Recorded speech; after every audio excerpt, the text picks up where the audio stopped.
Are you familiar with the word surrogacy? Surrogacy was not a popular term a few decades ago, but in recent times, this term keeps appearing in newspapers very frequently, and surrogacy has become a heated topic of discussion. I think you all know the trending song Param Sundari. It had appeared in a movie called Mimi. Just a brief about the movie. This movie surrounds around a small town girl who was ready to bear child for a foreign couple who was seeking a surrogate mother. And this process of surrogacy gave her some bitter experiences, and some unexpected twists and turns happened in her life. If you haven't seen the movie Mimi, it's time for you to check out so that you have a clear idea of the perils of surrogacy. Welcome all. In today's session of ExplainWallah, we will try to explore the various dimensions of surrogacy.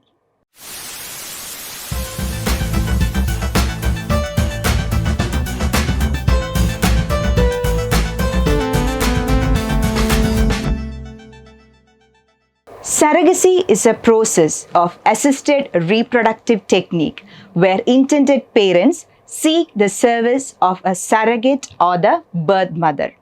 The birth mother carries the baby until birth and delivers the baby to the intended parents.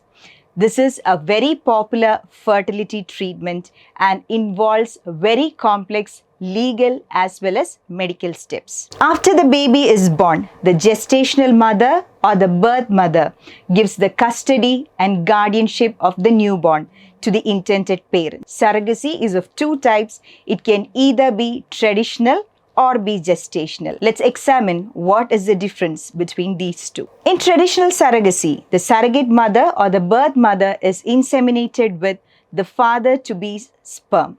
In this case, the egg of the surrogate mother is used, and hence the surrogate mother becomes the biological mother of the child. It is because her genes are also involved in the birth process. Unlike traditional surrogacy, in gestational surrogacy, what happens is the mother-to-be's egg is fertilized with the father-to-be's sperm, and the embryo, thus fertilized, is transferred into the surrogate mother or the birth mother's womb. This is what we call the IVF technique or the in vitro fertilization. In this case, the birth mother has got no genetic ties with the child because her egg was not used. Sometimes, if the mother-to-be's egg is not fit for fertilization, a donor's egg may also be used. Surrogacy can either be commercial or be altruistic. In case of commercial surrogacy, what happens is that the surrogate or the birth mother receives huge sums of money or financial compensation in return for the service that she renders. Whereas what happens in case of altruistic surgery is that the birth mother is only given reimbursement of her medical expenses that she incurred during the process of childbirth, and insurance coverage is also covered here, which means that she is not given any huge financial compensation like in case of commercial surrogacy during the entire process. We examined the theoretical aspects related to surrogacy. Now let's closely examine what are various aspects related to surrogacy in India. Surrogacy in India had a long travel of its own right from 2002 when India became a surrogacy hub to the recent surrogacy regulation bills.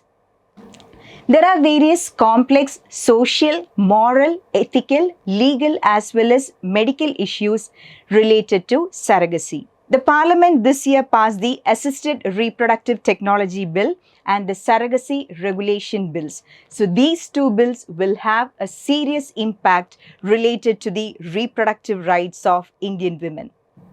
According to the Surrogacy Act that kicked off in January this year, there are certain eligibility criteria regarding who can surrogate a child.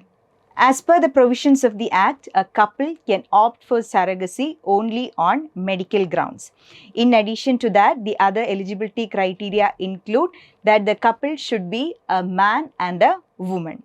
There are age specifications for the man and woman as well. The woman should be of the age category of 23 to 50 and the man's age limit is between 26 to 55. The couple should not have any children, either biological, adopted or surrogated. However, exceptions are permitted in case of couple having physically or mentally disabled children or children suffering from fatal illness. However, the Act permits single women belonging to the age category of 35 to 45 years to opt for surrogacy. However, she should either be a widow or a divorcee. But the Act does not permit single men to opt for surrogacy. Petitioners had questioned in the Delhi High Court why age, marital status or gender should be made a criteria to commission surrogacy in India. In addition to the Surrogacy Act, the ART Act or the Assisted Reproductive Technology Act was also passed this year. This act pertains to various techniques that are involved to obtain pregnancy, which involves the handling of egg or sperm outside the human body and transferring the embryo to a surrogate's womb. Globally, India has emerged as a fertility treatment hub due to various reasons. The state-of-the-art technology, the advanced medical facilities, and the competitive prices are few among them. We all know that India is a land of social inequalities, and due to this very reason, many underprivileged rural women found surrogacy to be very lucrative and started renting their wombs. And due to the money thus earned by renting out their wombs, they could very well facilitate a marriage, meet medical expenses of someone in the family, or even give a safe career for their children. And this was the reason why the two above mentioned bills related to surrogacy was passed in India. So what are the demerits regarding surrogacy? As I mentioned in the very beginning, the movie Mimi was a perfect example. Similar instances has happened many a times in India. In 2008, what happened is a Japanese couple hired a Gujarati surrogate mother, but during the process, they split, and what happened at the end was they were not ready to take the responsibility of the child. Similarly, what happened in 2012 was that a Japanese couple came to India and commissioned surrogacy from an Indian mother. And what happened is twins were born. Unfortunately, the Japanese couple were not ready to take both the children, but they wanted only one. Many such instances are happening at an alarming rate, especially in the underprivileged rural pockets of India.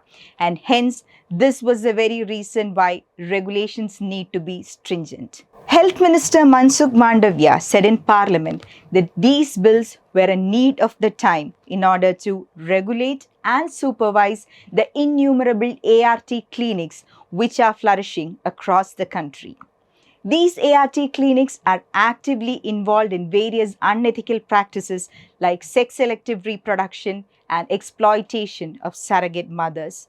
Hence, the new legislation brings in various stringent laws that imposes punishments like jail term and huge monetary compensation. It is definitely a matter of hope for many that such regulations will help in curbing down the drawbacks of surrogacy to a greater extent. Although transnational surgery was banned in India since 2015, even now what we can see is that commercial surrogacy is happening at various parts of India at an alarming rate. Hence, the new legislation brings in various national and state ART boards as well as national and state ART registries in order to bring in greater transparency related to the process of surrogacy.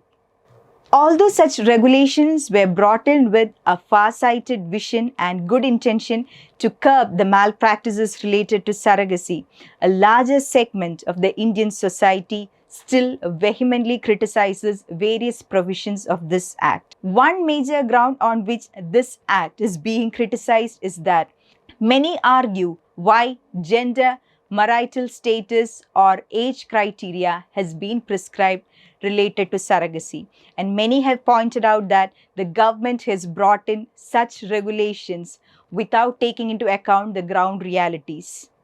So right now we have discussed various aspects related to surrogacy and in particular surrogacy in India. So we cannot jump into conclusion as whether surrogacy is good, bad, whether it's needed or not and so on, because surrogacy is a very complex issue. As I said earlier, various social, moral, ethical, legal and medical issues are involved in the process. But whatever happens, certain ethics need to be followed in the society. Justice need to be ensured in this society. So definitely as far as surrogacy is concerned, the end must justify the means.